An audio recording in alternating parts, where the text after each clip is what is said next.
શૌર્ય જો લક્ષ્મીની કેટલી મોટી દવા, કેટલી મોટી. ઉલ્લુ બનાવીને પીવડાવવી પડશે.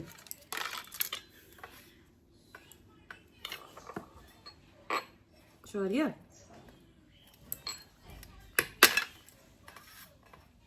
લાડુમાં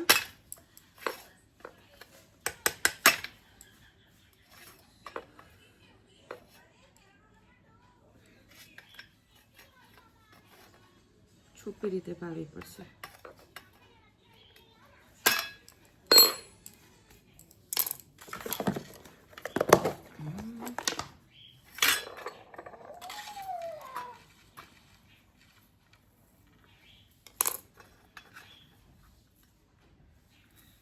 બહુ હોશિયાર છે લક્ષ્મી, તને ખબર છે શૌર્ય? અરે એને દવાની સ્મેલ ખબર પડી જાય છે ને. ગાંડી નથી. અરે મારો દીકરો ડાયો છે. આપણે બે ડાયા છે.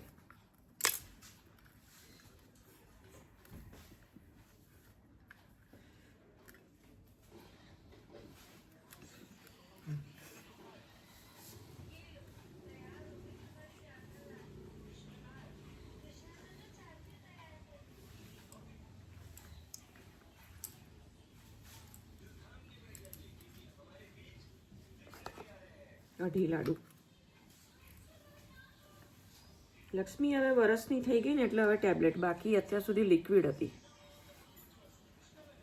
ટેબ્લેટ હોય ને તો દવા ખવડાવવામાં બહુ ઇઝી પડે. થઈ ગયું.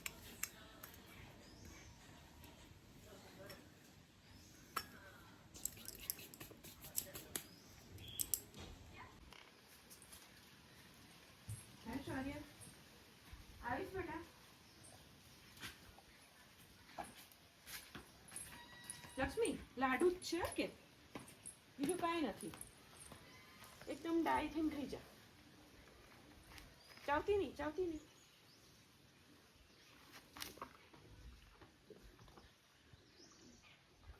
ચાવતી નહીં, હા ગળી જા. હોશિયાર મારો દીકો છે. તું શૌર્યની જેમ મારો દીકો છે.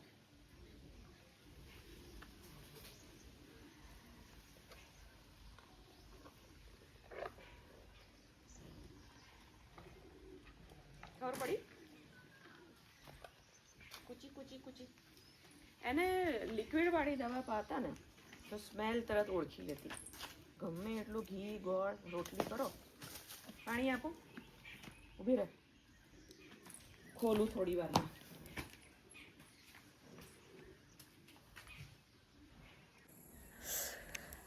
ગમે તે થાય, આજે વિચાર્યું હતું કે પેલી મોટી કુંડી અહીંયા શિફ્ટ કરીને આજે બીલી રોપીને જ રહીશ. હવે તડકો ચડી ગયો, કુંડી લઈ આવી બરાબર, અને એક ટપ છાણિયું ખાતર નાખ્યું, એક ટપ સૂકા પાન નાખ્યા, એમાં એક વાટકી દહીં પણ નાખ્યું, ફરી એક ટપ અત્યારે અડધું ટબ છાણિયું ખાતર અને પાણી નાખીને હું રહેવા દઈશ. અને સાંજે ઠંડકમાં હું પેલી ડોલવાળી બીલી અહીંયા શિફ્ટ કરી છે તડકામાં. કુંડું ભારે છે, મોટું છે, વારે ઘડીએ અહીંથી ત્યાં ના થાય એટલે આ ખૂણો મેં પસંદ કર્યો છે, કારણ કે મારી સાઈડ એટલા બધા ઝાડ છે તો છાંયડો બહુ. બીલી એક પ્રકારનું એ તો ઝાડ છે, મોટું થાય એટલે ઝાડ થાય, એટલે એને ગ્રોથ કરવામાં તડકો જોઈએ. એટલે કોઈ પણ ઝાડ છોડ પ્લાન્ટેશન કરીએ કે છોડની વાવણી કરીએ, તેમ કુંડાના જે કામ કરીએ સાંજે અથવા રાત્રે કરવાના, જેથી રાતના ઠંડકમાં ચોંટી જાય. એટલે અત્યારે પાણી નાખીને રહેવા દઉં છું. ઓલમોસ્ટ 1.5 એટલું તગારું પેલું ટબ મેં છાણિયું ખાતર પાન. હવે એક જ તગારું માટી નાખીશ, બસ જસ્ટ એક જ નાનું તગારું માટી, અને સાંજે હું બીલી રોપી દઈશ. જો અહીંયા અમારા એન્ટ્રન્સ સાઈડ છે, જો આ રહ્યો ગેટ. અહીંયા કાયમ માટે એટલે શું, અહીંથી ત્યાં ફેરવવાની. આ કુંડું બહુ મોટી કુંડી છે.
પેલો રબર પ્લાન્ટ બગડી ગયો છે.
થઈ ગયું.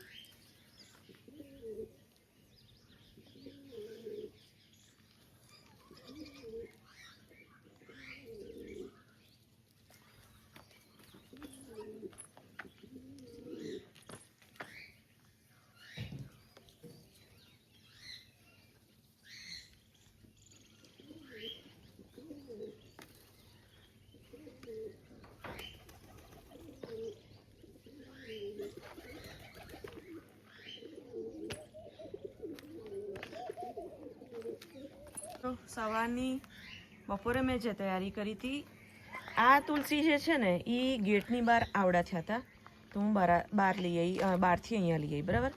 આમાં બીલી હતી, મને જ્યોત્સનાબેને આપી. આ સૌથી મોટામાં મોટી કુંડી છે. હવે અહીંયા ભલે થતી બીલી મારે આમાં જ કરવી છે. આ રબર પ્લાન્ટ છે ને એ એક મારી પાસે ઉમરો છે રબર પ્લાન્ટ અહીંયા બહાર રોપવા માટે, પણ છે ને એક સિમેન્ટની કુંડી પણ ભેંસોએ તોડ નાખી. મેં બહુ ટ્રાય કર્યો, મને છે ને પાંજરા પેલા ઝાડ રોપાના નથી મળતા, એટલે રબર પ્લાન્ટ પણ ભલે આમાં થઈ જતો. હજી રબર પ્લાન્ટ આમાં તો 2 વર્ષ આરામથી કાઢી નાખે. એટલે એની કાળી બેગમાં હતું ને એટલે એ બગડતો ગયો, એટલે આમાં આને શિફ્ટ કર્યો. અને જો અમારી આ બીલી અહીંયા સરસ મોટા કુંડામાં, કુંડી મોટામાં મોટી છે, એટલે આમાં છે ને હવે વ્યવસ્થિત થશે. કેમ ઉતરે બેટા? હેન્ડવોશ કરવા?